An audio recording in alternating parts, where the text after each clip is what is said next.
What's up, guys? It's Matt, and as you can see, I'm on a boat. This was not an expected part of my trip to Scotland. I'm on a ferry that's taking me from the town of Largs to the Great Cumbrae Island. And I'll tell you how I ended up in this situation. But first, why don't I take a little trip around the boat so you can see the beautiful evening we're enjoying and enjoy the sea voyage with me. While we're at it, I think I also promised you we'll have a topical discussion about what I think is the most misunderstood piece of advice in landscape photography. So before we get to our scene, why don't you enjoy some video footage set to some music that I'm going to make myself.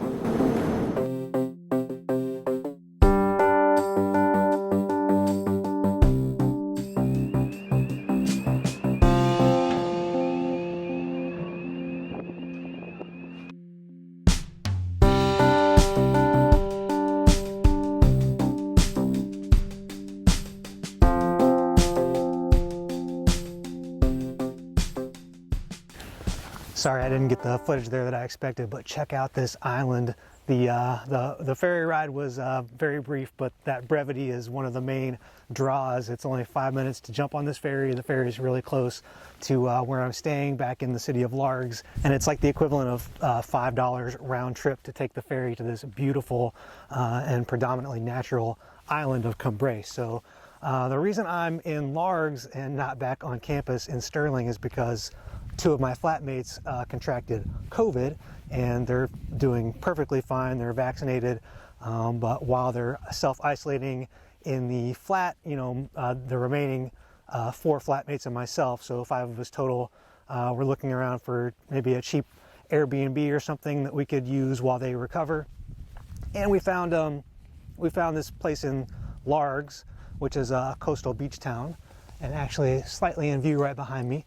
And their tourist season is just wrapping up, so they had some really affordable accommodations that could get all 5 of us in there. And so we're staying there for the week and doing our classes remotely, and I'm sort of enjoying some coastal Scotland scenery that I hadn't anticipated and certainly wasn't counting on as being part of my trip. So we're just winding along a road that sort of circumnavigates the whole island. It's a wonderful island for bicycling, walking. This is my second time here, and so I'm not really exploring. I know exactly where I'm going, and while the light and weather is a little finicky, if it complies, we should get a great view to the iconic Scottish island mountain of Mount Arran, and should be able to get a really good composition that I sort of planned out during my first visit to the island.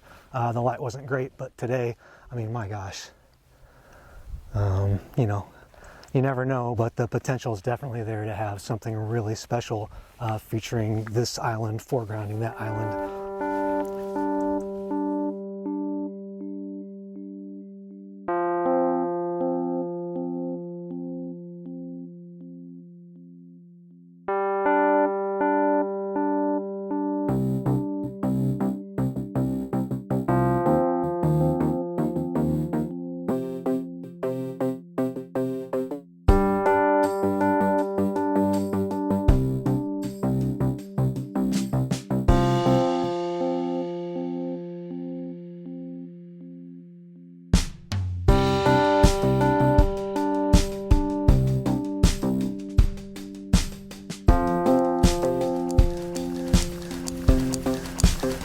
That music just will not stop, huh?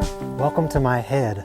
So in the last video, I mentioned that I'd sort of like to wrap up this discussion on meta vlogging, right? This like vlog about vlogging by talking about something that's a little different in my vlogs and how it relates to my photography, and I relate that to what I think is the most misunderstood piece of advice in landscape photography. If you haven't seen that last video, I'll link it up here because I just share a few thoughts about why making photography vlogs is useful and meaningful to me. But if you didn't know, one thing that I do that I noticed not a lot of other people who make photography vlogs do is I score my own vlogs. That's partly because I'm a cheapskate, partly because maybe I've just got too much time on my hands, but I think that's also in large part because it helps me to match the mood of the vlog to what I'm experiencing when I'm going out and making a photograph. And that helps me to create a faithful representation of the experience that might be more inspirational or relatable to other people who are considering going out and doing photography.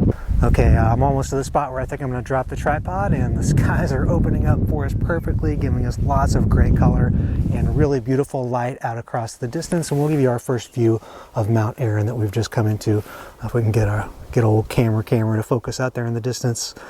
Yeah, so some of the peaks are just under that cloud bank. I'll stop here and get a couple snapshots, work out some compositions, and I'll tell you something that I noticed as I was comparing some of my favorite landscape photography vlogs to my vlog, and how that relates to this very popular piece of landscape photography advice, a piece of advice that I'm going to use now to get this photo. Okay, this is the 16 by 19 of the shot that I'm framing up. I'll come in and head zoom out so that I can talk to you a little bit. I did go ahead and get some snapshots. Brighten up a little bit so you can see my face too, and put me back in autofocus. So I did go ahead and get some snapshots just to make sure that I've got something to show you at the end of the video. But I don't have any reason exactly to suspect that the light and color isn't just going to keep getting better and better. It's about 20 minutes till sunset, and I've got time to stay just a little bit after sunset to catch the last ferry back, but I don't want to take any chances with that. Otherwise, I'll be stranded on this beach overnight. So what I notice when I score my photography vlogs is that the way that the scores usually go in order to relay the experience faithfully to you is that they usually start out with a lot of energy, and they're very rambunctious and unfocused, and then towards the end of the vlog, they sort of occupy a more contemplative aesthetic space, and they sort of build up to this emotional state gradually throughout the vlog. The reason that this relates to what I think is the most misunderstood but still great piece of landscape photography advice is that for the longest time I personally misunderstood this piece of advice. And the advice is, from all across this discipline, you'll hear from experienced landscape photographers that it's critical and so helpful to slow down.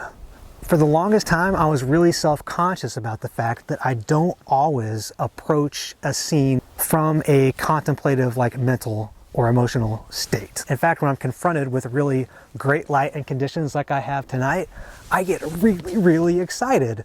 And I think for a long time I thought that this was sort of a detractor, right? That this was something that I needed to overcome. But as I've matured in this practice, I've really found that that excitement is an advantage. It's something that I can draw from when I'm trying to create images that convey something to you. So I just wanted to say in this video, if that's you, don't sweat it too much. I'm very confident in advising you that that's something you can use to your advantage.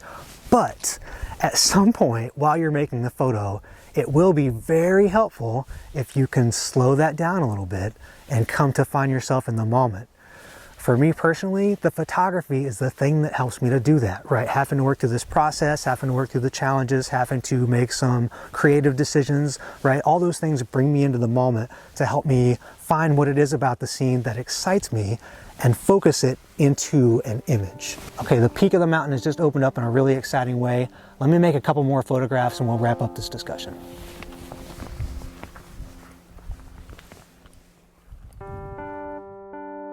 Okay, yes, I am recording this portion on my cell phone. I'm very sorry about that, but I packed in a hurry and I packed light, and so I will show you what I'm working with here. This is just this is the camera that I normally record the vlogs with. This is the Canon EOS M6 Mark II, and I'm just using the kit lens, and it makes a really great little travel setup aside from video. I don't talk about equipment very much. If that's something you're interested in, please leave a comment down in the comment section so I know that you guys are maybe a little interested in equipment. So I'm out at 32-ish millimeters probably on an APS-C crop camera. This is a mirrorless camera. I got it in movie mode right now so that I can record my voice, but I can tell you I'm shooting at about a half a second at f13 in ISO 100.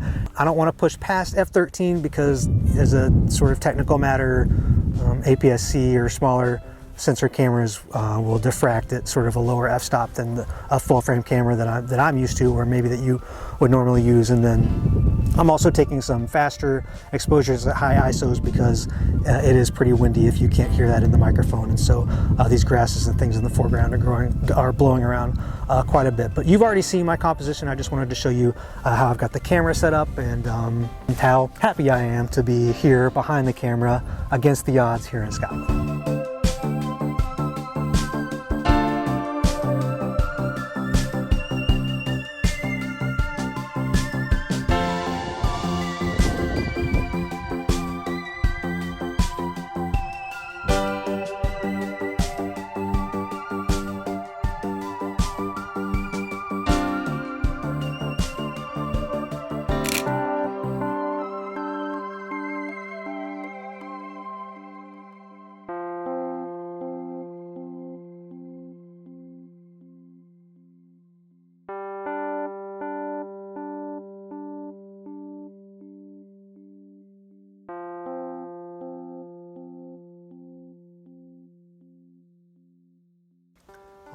went fully front camera on you. That's a lower than low. It's almost time for me to head back to the ferry. In fact, dangerously almost time. But the last thing I wanted to say here is that a lot of times when I'm telling people who ask me, about, how long have I done photography? What's the story of photography with me? Why did I get into it?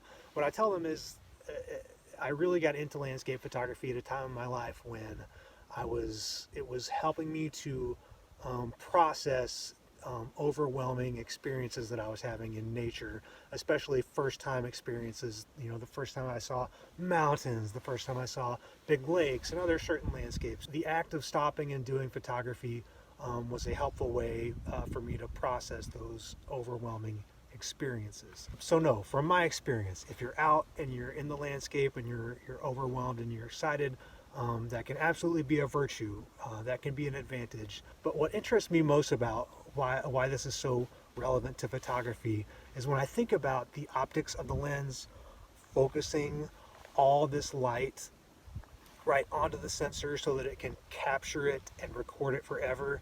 It's such a great analog for what I'm trying to do myself as a tiny human on this big, beautiful planet. Trying to focus all of this through my senses and make sense of it, and in a way that I can appreciate it in one, tiny moment and record it and remember it. So I hope that you found this advice helpful and that you enjoyed this discussion, and hopefully I've got some good images to show you. And if you'd enjoyed spending the time with me here on Scene, please consider giving this video a like, subscribing so you can continue exploring Scotland with me, and maybe I'll bring you back to America with me. And until next time, I hope that you're enjoying slowing down and making photographic moments that are meaningful to you. So until next time I see you, please keep an eye out and a foot forward. And thank you so much for watching.